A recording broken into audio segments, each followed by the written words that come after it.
Iruñako udalak 457.000 euro bideratu ditu jada diru laguntzetara, Lezkairuko Zalduko etxeetan energia birgaitzea eta irisgarritasuna hobetzea helburu.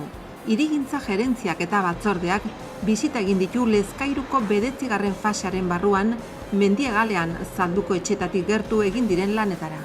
Ipar Eskiko 35. eskola kanpaina urtarrilaren 7tik aprilaren 12 bitartean eginen da Erronkari eta Zaraitzuko ibarretan. Iruñako udalak prozesu partizipatiboak ebaluatzeko tresna eta baliabide gida bat argitaratu du. Gida herritar elkarte sare eta entitate publikoentzat da eta doan jaitsi alda participa.pamplona.es helbidean.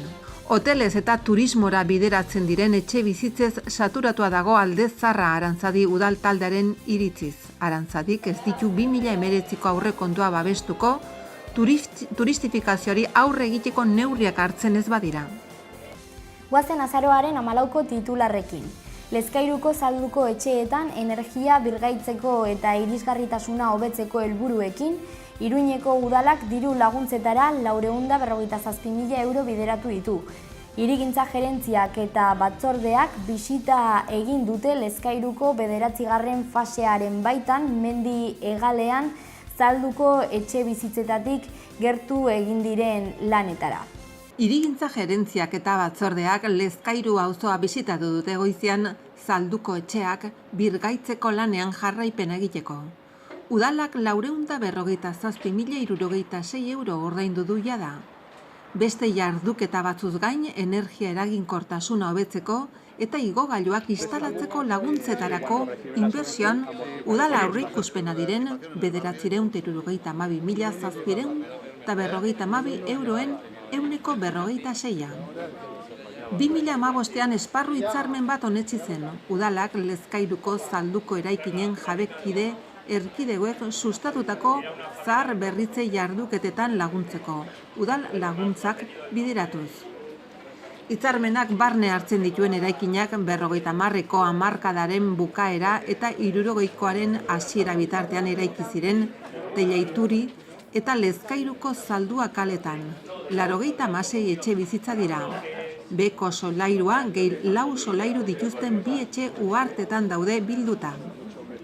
Bizitegi erabilera mantentzen dute goiko solairuetan eta merkataritza erabilera behean. Etxe bizitzak 11 ataritan banatuta daude eta ia berdinak dira, egongela, sukaldea, komuna eta bizpahiru logela dituztela. 2 aldetara jotzen dute, kalera eta etxe uhartearen barruko patio batera edo antzeko fatxadara azken etxe multzoan. Kabezia nagusiak dira isolamendu eza fatxadetan zein estalkietan, balkoien itxitura zein arotzeria mota askotakoak eta igogailu eza eraikin batean izan ezik. Aurreikusitako jarduketak batzuk jada burututa udalak aurrez onetsitako aurre proiektu batean biltzen dira eta bertan bizitegi gune osoa birgaitu beharra azaltzen da.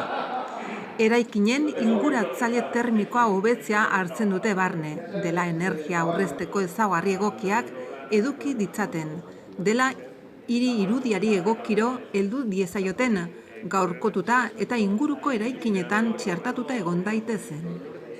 Zehazki eraikinen fatxadetan, estalketan eta arotzerian lan egiten ari da. Horrez gain, igogailuak ere jartzen ari dira irisgarritasuna hobetzeko. Azkenik, eraikinen instalazio komunak egokitzen ari dira, hala nola, elektrizitatea, gasa, telekomunikazioak, beti ere inguratzaile termikoaren eta irisgarritasunaren jarduketekin batera egiten badira. Hitzarmena 5 urtean egongo da indarrean, 2020 arte eta diru laguntza hauek honako hauek hartzen dituzte barne. Inguratzaile termikoa isolatzeko 140, 58.000 euro gehienez eraikineko. Irisgarritasuna hobetzeko 125, 40.000 euro gehienez eraikineko eta eraikinen funtzionaltasuna edo egitura egokitzeko 125, 12.000 euro gehienez eraikineko. Laguntza horiek zuzeneko diru laguntza izendunen bidez ematen dira eta Nafarroko gobernuak ematen dituen birgaitze laguntzen osagarriak dira. Oraingoz, 11 komunitatetik 4 lanak amaitu dituzte.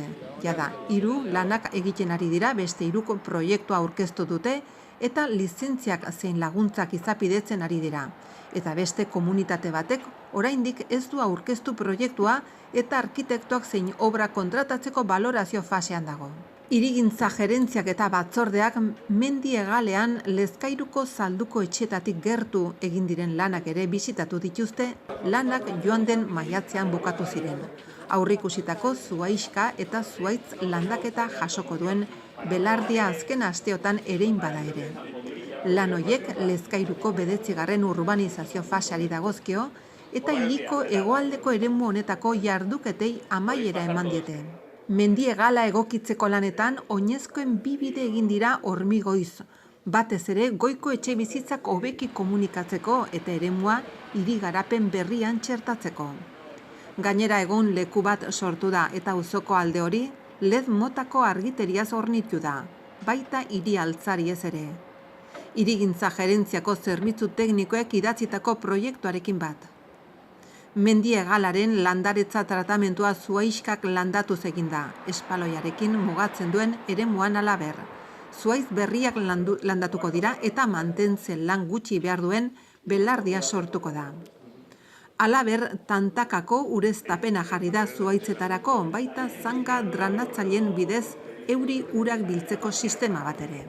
Berdegunea lorategi jangarritzat joda, bertan 115 zuhaitz bai daude, hiri ingurunean fruitu jangarriak dituzten landaren erabilpena bultzatzeko, edertasuna naturaleko eremua sortzeaz gain. Landatu diren landare eta zuhaitzak Intxaurrondo, Aranondo, Irisagarrondo, Mingranondo, Bananondo, Bikondo, Urrondo, Mugardi, Arkaratz eta Elorri beltzak dira. Jarduketa honen inbertsioak 94.000 euro jodu eta Lakuntza Hermanos SL enpresak egindu lana.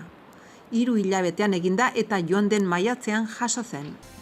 Iruñeko udalak prozesu partizipatiboak ebaluatzeko tresna eta baliabide gida bat argitaratu du. Gida herritar, elkarte sare eta entitate publikoentzat da. Eta doan jaitsi ahal da dagoeneko participa.pamplona.es helbidearen bitartez. Iruñeko udalak prozesu partizipatiboak ebaluatzeko tresna eta baliabide gida bat argitaratu du.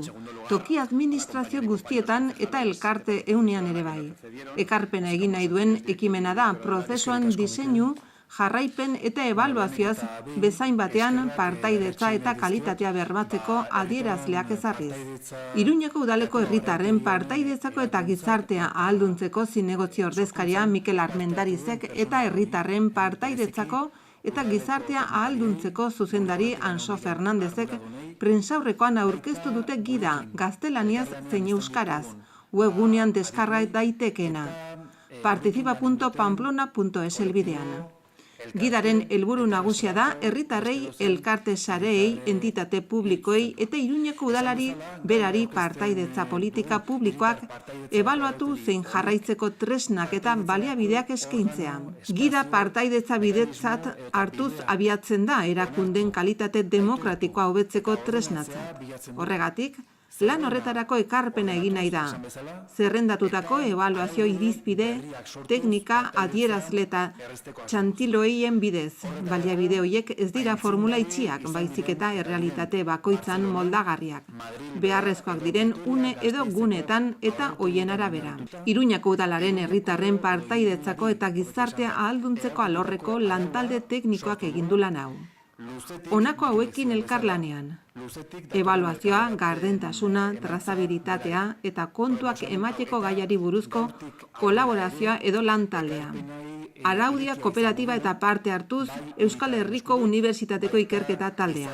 Gidak inklusioaren oinarriak hartzen ditu barne, bereziki, genero ikuspegia eta halaber, tokiko eta komunitateko giza garapenarekiko konpromisoa aukeratzen du. Bizitzaren jasangarritasun oinarri duen ikuspegiaren aldekoa. Hots, ongizaterako gizarte harremanak ardaz jarrez. Gidak zuhaitzaren metafora erabiltzen du, prozesu partizipatiboetan txertatu beharreko tresnak edo irizpideak sailkatzeko. Hoietako bakoitza deskribapen laburra, erabilgarritasunaren aipamena eta neurketan erabil litezken adierazle eta erak adieraziz aurkezten da. Guztira partaidetza jardunbidea egokia izateko oinarrizkotzat jotzen diren 22 tresna daude zuhaitzean. Lurreko erremintak dira irisgarritasuna, gaikuntza, sormena, inklusioa, gardentasuna eta zeharkakotasuna. Justizia sozialaz bezain batean, prozesua kalitatez gara dadin, bermatzeko oinarri jarriko dutenak dira. Jarraian, sustraia erramintak daude, hoien indarrak prozesu osoa baldintzatuko baitu. Honako hauek dira.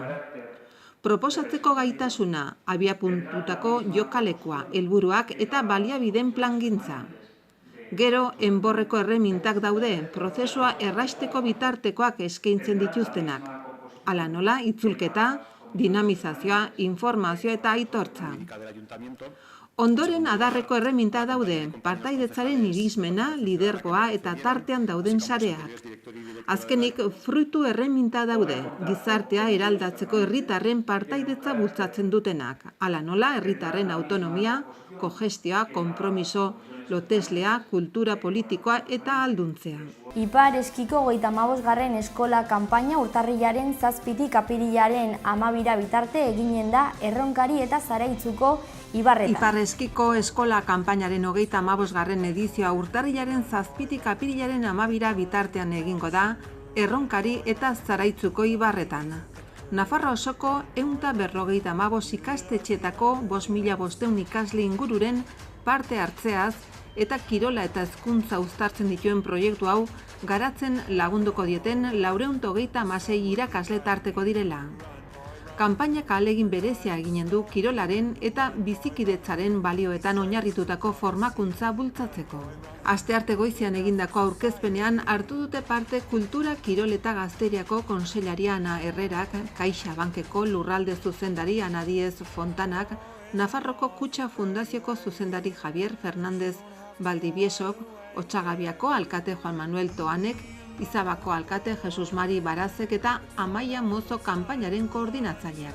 Ipar Eskiko eskola kanpaina hau antolatzeaz arduratu da Larra Belagua Ipar Eski zentroa kudeatzen duen Navarra de Infraestructuras de Cultura, Deporte y Ocio deritzon Nafarroko gobernuaren enpresa publikoa.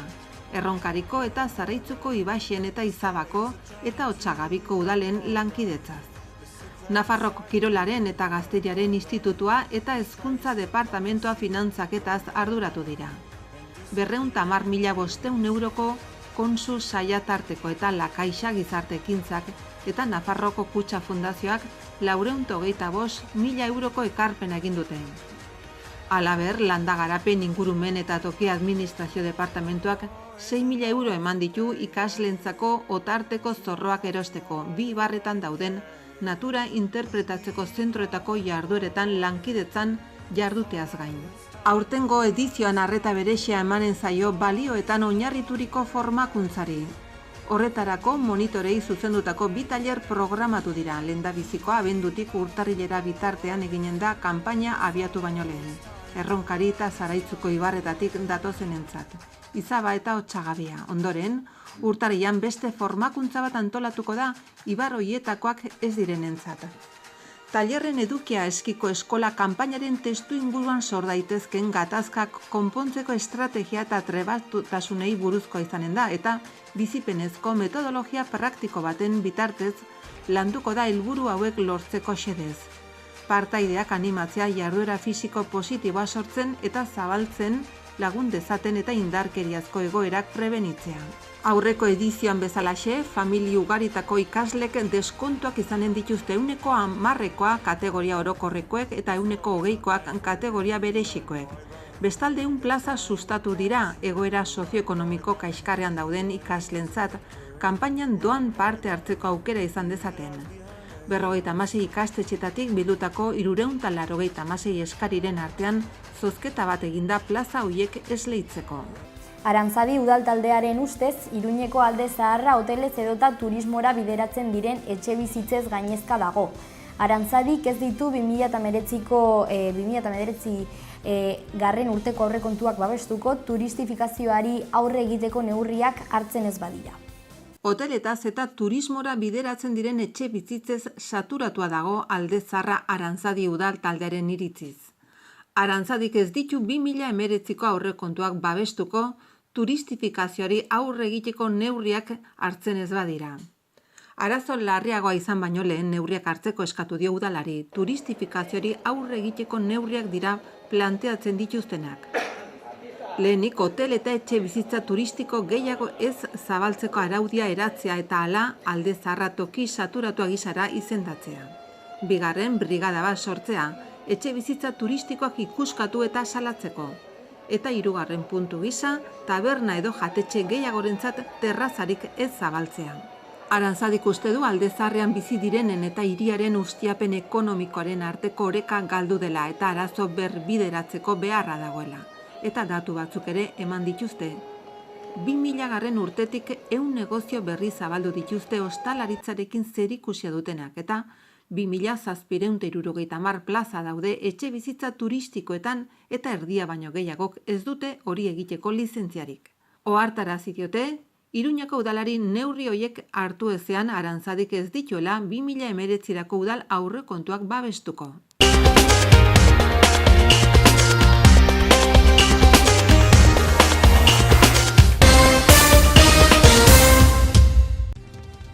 Iruñako udalak 457.000 euro bideratu ditu jada diru laguntzetara, Lezkairuko zalduko etxeetan energia birgaitzea eta irisgarritasuna hobetzea helburu. Hirigintza gerentziak eta batzordeak bisita egin ditu Lezkairuko 9. fasearen barruan, Mendiegalean zalduko etxeetatik gertu egin diren lanetara. Ipar Eskiko 35. eskola kanpaina urtarrilaren 7 aprilaren 12 bitartean eginen da Erronkari eta Zaraitzuko ibarretan. Iruñako udalak prozesu partizipatiboak ebaluatzeko tresna eta baliabide gida bat argitaratu du. Gida herritar elkarte sare eta entitate publikoentzat da eta doan jaitsi alda participa.pamplona.es helbidean. Hotelez eta turismora bideratzen diren etxe bizitzez saturatua dago alde zaharra Arantzadi udal taldearen iritziz. Arantzadik ez ditu 2019ko aurrekontua babestuko, turistifikazioari aurre egiteko neurriak hartzen ez badira. Goizean lanbroa eta lainoa sortuko dira eta iraunkorrak izan daitezke. Zeruan laino gutxikin egongo da, tarte lainotxoekin. Hego-ekialdeko haize ahul-bizia ibiliko da. Temperatura maksimak gutxi edo nahiko igoko dira. Ostegun goizean lanbroa eta lainoa sortuko dira eta iraunkorrak izan daitezke. Zeruan laino gutxikin egongo da, bel lainoen tarte lainotxoekin. Hego-ekialdeko haize ahul-bizia ibiliko da, bolada gogorrekin bereziki ekialdean. Temperatura minimoak gutxi edo nahiko igoko dira eta maksimoetan aldaketarik ez.